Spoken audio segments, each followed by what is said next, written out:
O corpo de Caio chegou ao cemitério Jardim da Ressurreição ao meio-dia deste domingo. O velório e o sepultamento aconteceram aqui. O momento foi de muita comoção para dar o último adeus à criança que lutou com todas as forças contra a leucemia. O aniversário de 8 anos de Caio foi na última sexta-feira, dia 12, na mesma semana em que ele havia sido internado por apresentar pioras. A mãe dele pediu de presente doações de sangue e plaquetas. O menino, que comoveu milhares de pessoas durante o tratamento, teve uma parada respiratória no início da manhã de domingo e não resistiu. Mesmo com aperto e dor no coração, a família agradeceu as orações que foram feitas para o Caio. Tem que agradecer a todas as pessoas que se comoveram com a história do Caio e fizeram suas orações, puseram o nome dele em suas orações, não só pelo Caio também, como além de outras pessoas. O Caio despertou esse sentimento de caridade, de compaixão, de amor, e tocou no coração de muita gente, não só ele, como a mãe, o pai. Realmente é uma lição de vida para a gente. Mesmo com uma grave doença, Caio era o primeiro a dar forças para os pais. A leucemia é uma doença caracterizada pela má formação de células sanguíneas e é popularmente conhecida como câncer no sangue. A luta da família de Caio contra a doença começou quando ele tinha 2 anos de vida, época em que foi diagnosticada a leucemia. Os piauienses acompanharam a história de Caio pela TV Cidade Verde. No dia 6 de dezembro de 2012, o programa Natal da Cidade mostrou uma reportagem com o tema Fé que Contagia. Mostramos como os pais tiveram muita fé na recuperação do filho. Eles acabaram buscando no nascimento do irmão de Caio a tão sonhada cura. Aí, quando a gente tiver grande, nós dois vamos vir caminho. Leozinho, muito você, do tamanho do mar. No ano seguinte, veio uma triste notícia. Depois do procedimento do transplante de medula óssea doada pelo irmão mais novo, a doença voltou. O menino precisou fazer mais uma tentativa. Ainda em setembro de 2013, Caio iniciou uma nova batalha, a busca de outros possíveis doadores. A família da criança realizou uma campanha nos estados do Piauí, Rio de Janeiro e Distrito Federal.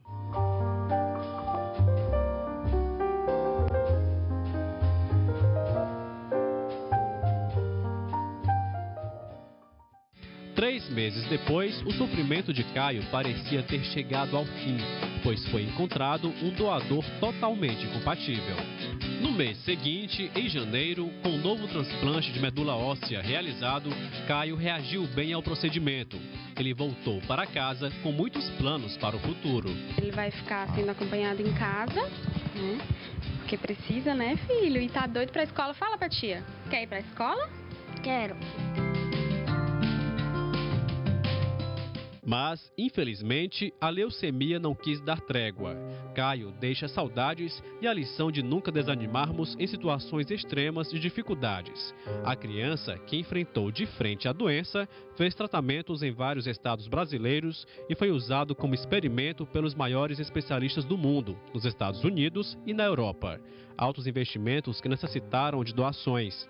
Mas Caio conquistou o coração de muita gente desconhecida da família, tanto que a esposa de Guilherme ficou sensibilizada e criou a campanha Ajude Caio, que chegou a proporções nacionais.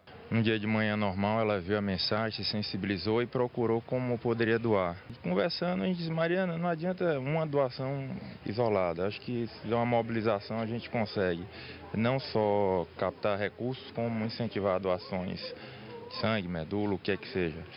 E aí ela começou e pensou como fazer, e aí veio a ideia de montar o site, de mobilizar as pessoas e transformar isso em alguma coisa maior. Mesmo com o sofrimento que a doença provoca, Caio ainda estava descobrindo o mundo. Mas agora ele descansa em paz ao lado de Deus.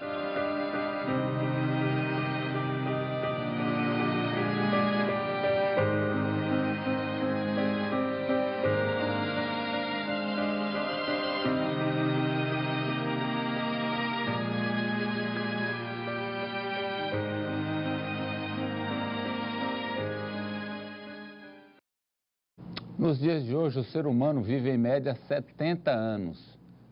O Caio só precisou de 8 para marcar a vida de tanta gente durante a passagem dele pela Terra. Estamos recebendo aqui no estúdio o Jorge Augusto Rodrigues, que é tio do Caio. Boa tarde, Jorge. Boa tarde. Jorge, a vida do Caio marcou muita gente que nem conhecia ou não tinha contato com o Caio. Eu pergunto, e os familiares? Bem, a passagem do Caio, né? O que ele transformou a vida das pessoas, por exemplo, a sua? Na realidade, não só a minha, como de toda a família e de muita gente dentro da sociedade, o Caio, nós temos ele como uma passagem pela vida humana. Então, para a gente, ele voltou a ser o anjo. Nós tivemos a oportunidade de conviver, o privilégio de poder conviver durante 8 anos com um anjo dentro de casa, né? Ele sempre tocava os nossos corações. O Caio fez...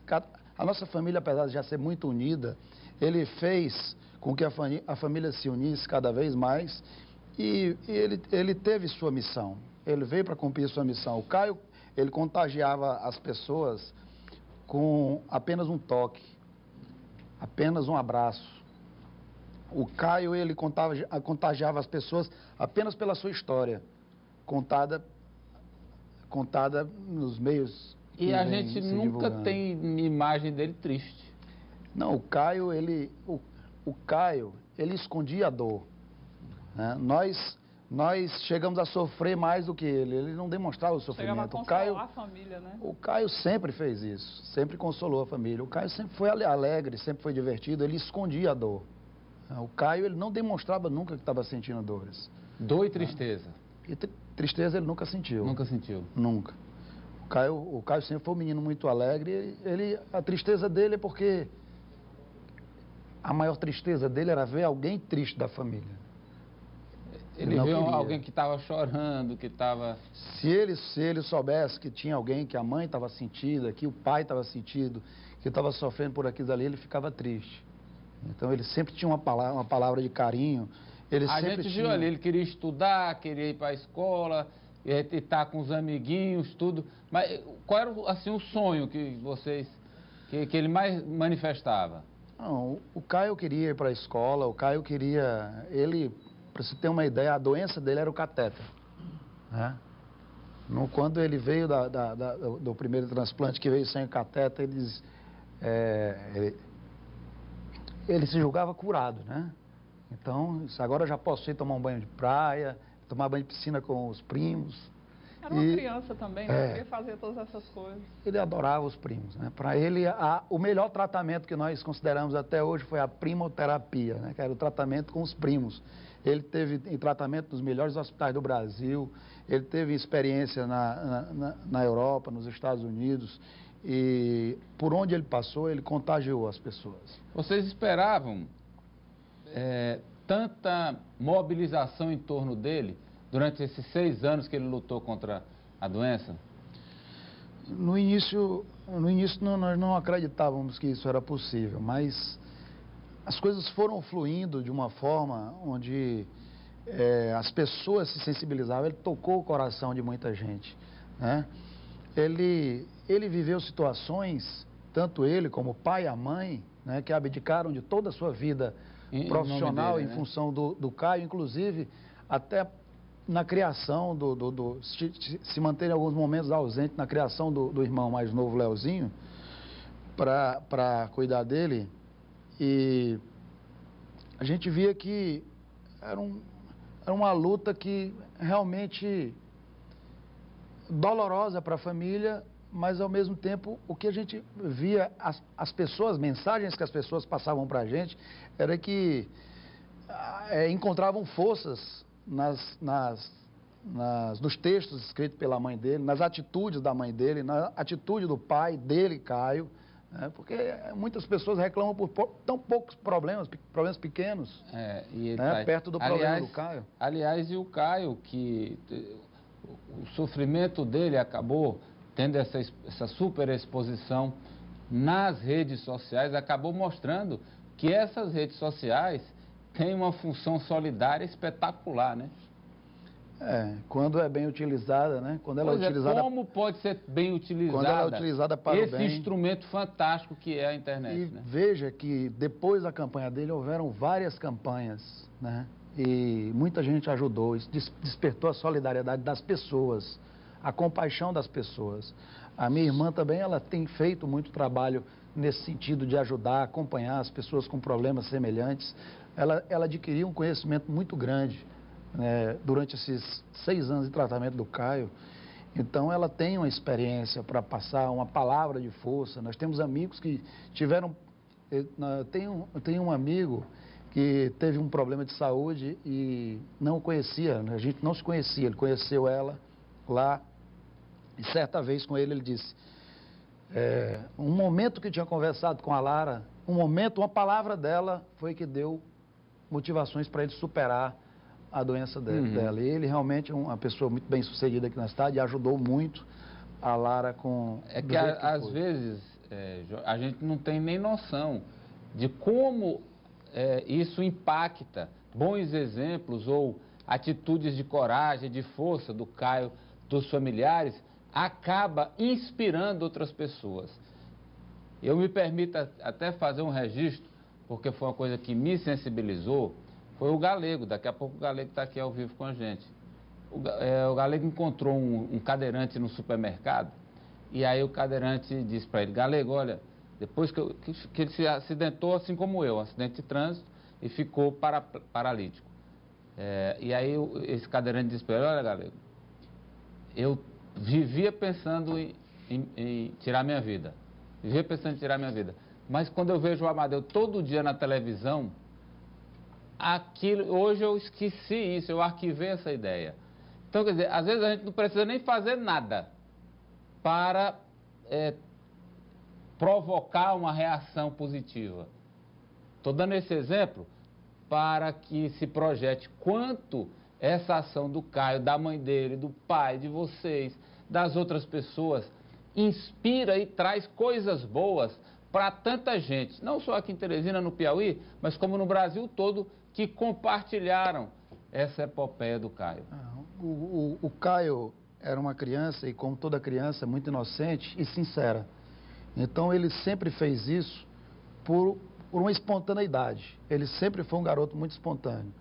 E contagiou realmente muitas pessoas. Você falou de um caso, existem vários casos, vários depoimentos, né, de pessoas que tiveram problemas, que julgavam ser insuperável. E aí ganharam ânimo, força para enfrentar. E para essas pessoas a gente queria deixar a seguinte mensagem, Amadeu, que nós estamos tristes. A tristeza, ela vai ser passageira, né?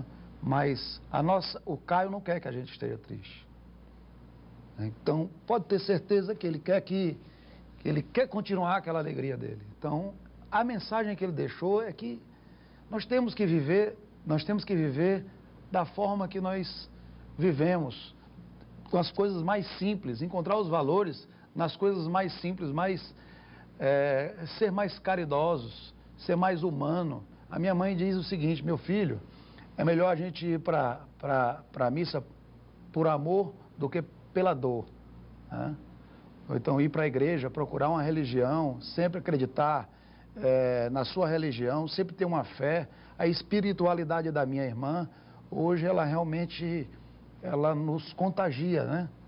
É uma menina muito forte, uma menina que superou e fez com que nós, nossa família, nós irmãos, primos, amigos, se envolvesse mais com aquilo, se conformasse mais com aquilo, que o Caio está aqui, ele esteve aqui e para a gente foi uma felicidade poder conviver com um anjo durante 6 anos, durante 8 anos. Deixo eu como mãe me solidarizo muito com ela, deixo o nosso abraço aqui de todos da TV Cidade Verde, de solidariedade para ela e que a luta de todos, da família foi muito bonita. Passou uma lição para a gente, de que pode até perder a guerra, mas não sem lutar. E eles lutaram e fizeram tudo que estava ao alcance, pode ter essa consciência tranquila. Com certeza. Ela tem um outro filho, tem a vida dela, vai trocar. Ainda ontem eu conversando com ela, disse, agora a rotina muda. Ela disse, se fosse só a rotina, era muito fácil. É verdade, é difícil. Mas, Então, mas o Caio estará sempre presente, eu tenho certeza disso. E quero agradecê-lo pela presença aqui com a gente. Muito obrigado. É difícil a gente superar, não se emocionar com essas imagens, essa homenagem feita pela Cidade Verde ao nosso querido, eterno querido Caio. Né? Espero que a mãe dele tenha assistido e que é isso aí, a gente leve a nossa vida feliz como ele gostaria que fôssemos. E aproveitando a vida com os problemas e com as coisas boas que estão junto. Obrigado pela presença.